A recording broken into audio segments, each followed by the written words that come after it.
मैं रविंद्र सूर्यवंशी आइडिया से film making तक के सफर में आपके साथ जुड़ा हूं। आशा करता हूं कि आप सब भी मेरे साथ जुड़े हैं और वो 5 मिनट का जो राइटिंग हैबिट है फिक्स टाइम पर, वो आप एक्सटेंड कर रहे हैं वो टाइम को 5 मिनट से कहीं और ज्यादा आगे ले गए हो और लॉग लाइन लिखने की भी प्रैक्टिस की होगी, इसके मैं आशा करता हूँ। Okay, thank you.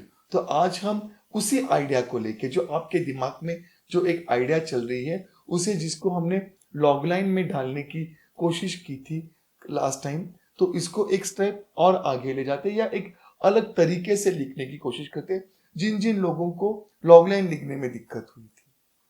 तो आज हम उसका एक और रास्ता निकालते और वो है थीम।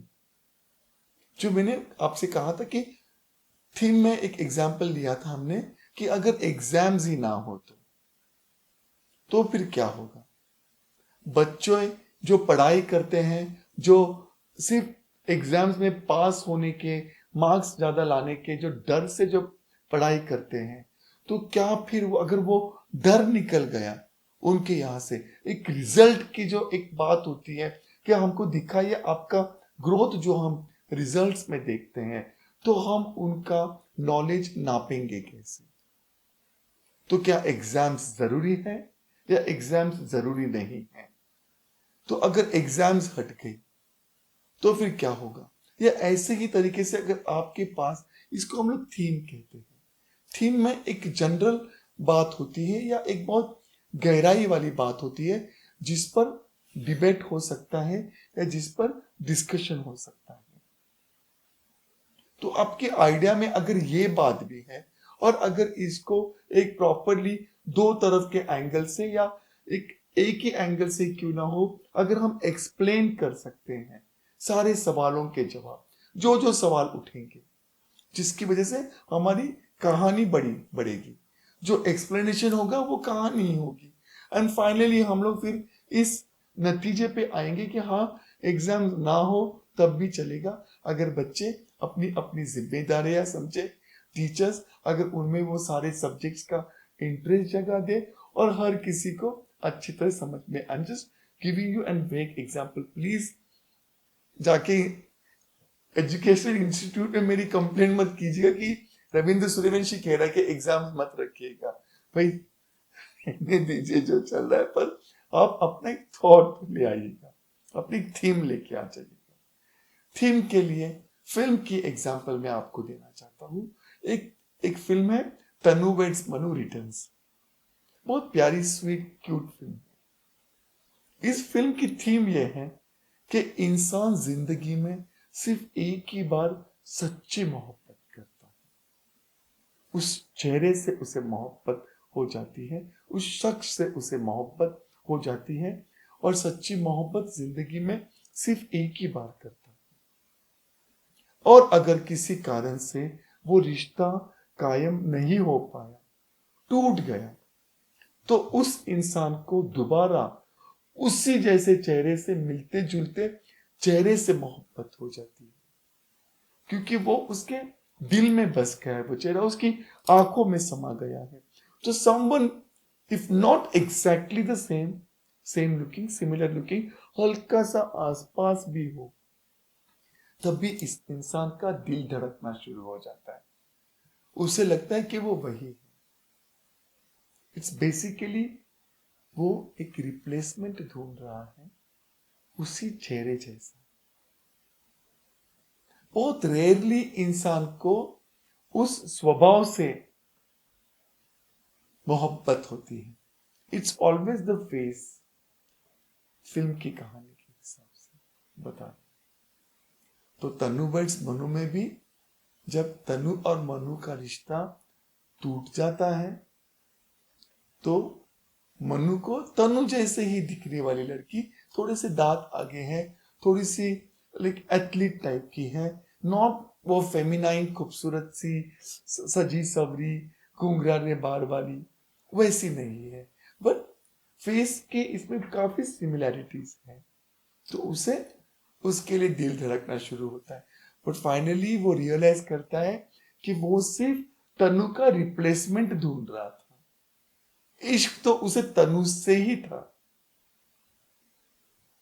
आप कई बार अगर आपके आसपास के लोगों के रिश्तों में झांक के देखिएगा, तो जो उनको हमेशा पूछेगा कि सबसे पहली मोहब्बत आपको किससे हुई थी, और देखिएगा और उनसे पूछिए कि उसके बाद आपके जो भी रिश्ते बने,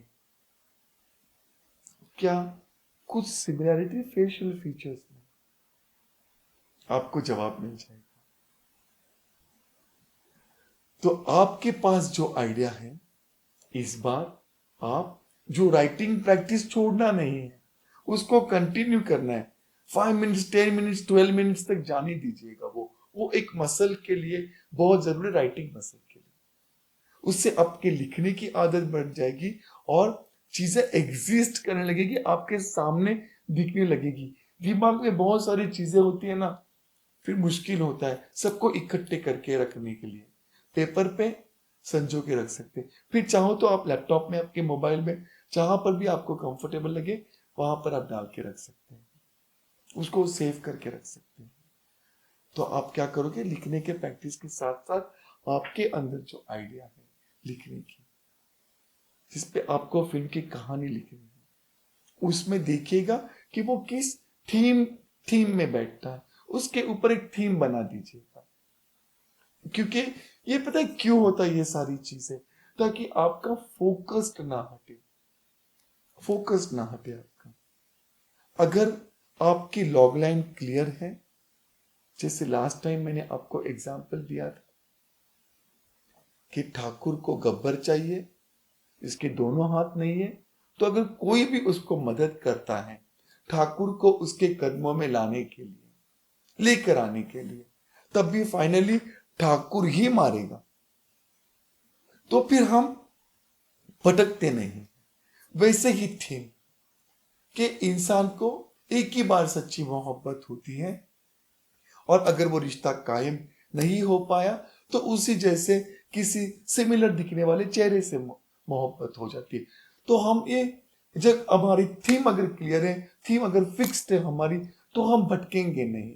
तब जाके मनु फिर तनु के पास आएगा, और तनु को भी ये रियलाइज होता है कि उसे सिर्फ मनु से मोहब्बत है, क्योंकि उसको उसके जैसा कोई दिखता ही नहीं है। इसे तो दिख जाती है तनु जैसी। आप समझ रहे हैं, ये सारी चीजें सिर्फ और सिर्फ हमारी आइडिया पर हमेशा कांस्टेंट फोकस रहने के लिए होती है। वरना बहुत भटक सकते हैं, लिखते लिखते आपको पता ही नहीं चलेगा कि आप यहां लिख रहे और हैदराबाद चले गए, कहीं और चले गए। समझ रहे आप, हमारे सबके पास एक आइडिया होती है, एक थॉट होता है, जैसे globalisation, global warming, over population, आजकल के बच्चे जो मोबाइल नहीं छोड़ते, आर्टिफिशियल इंटेलिजेंस, ऐसे कई कई सारे मुद्दे हैं, एक थॉट प्रोवोक करते हैं, और फिर जिसके ऊपर हम कहानी बनाना चाहते हैं, कहानी लिखना चाहते हैं। तो अपना जो थॉट है, ये थॉट किस कैटेगरी से आसानी से लिखा जा सकता है, इसलिए हमें कभी थीम की जरूरत पड़ती है, तो कभी लॉगलाइन की, तो कभी कैरेक्टराइजेशन की। थीम यानी एक बहुत क्लियर कट मुद्दा होता है, एक क्लैरिटी हमें दे देती है कि आजकल एजुकेशन सिर्फ पढ़ाई तक सीमित नहीं होना चाहिए, उसमें करिकुलर एक्टिविटीज भी आनी चाहिए। तो ये हो गई थीम।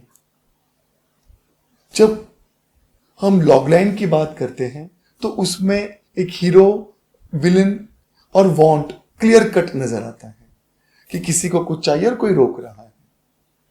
और जब हम कैरेक्टराइजेशन की बात करते हैं तो हमें वो किरदार दिखता है जो हमारी बात को कहेगा और उसके कंधे पे पूरी कहानी उठाएगा।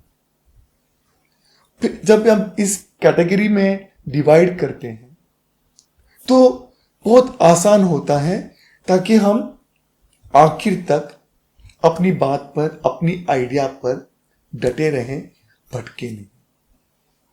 इसलिए ये सारी थीम्स, लॉगलाइंस, कैरेक्टराइजेशन की कैटेगरी में राइटिंग बट जाती है। थीम जागृति। जागृति की कहानी की थीम यह है कि पढ़ाई केवल किताबों से तक ही लिमिटेड ना हो। एजुकेशन का मतलब है, शिक्षा का मतलब है सर्वांग विकास, कंप्लीट एजुकेशन, जिसमें करिकुलर एक्टिविटीज को भी उतना ही ध्यान देना चाहिए जितना कि किताबों को।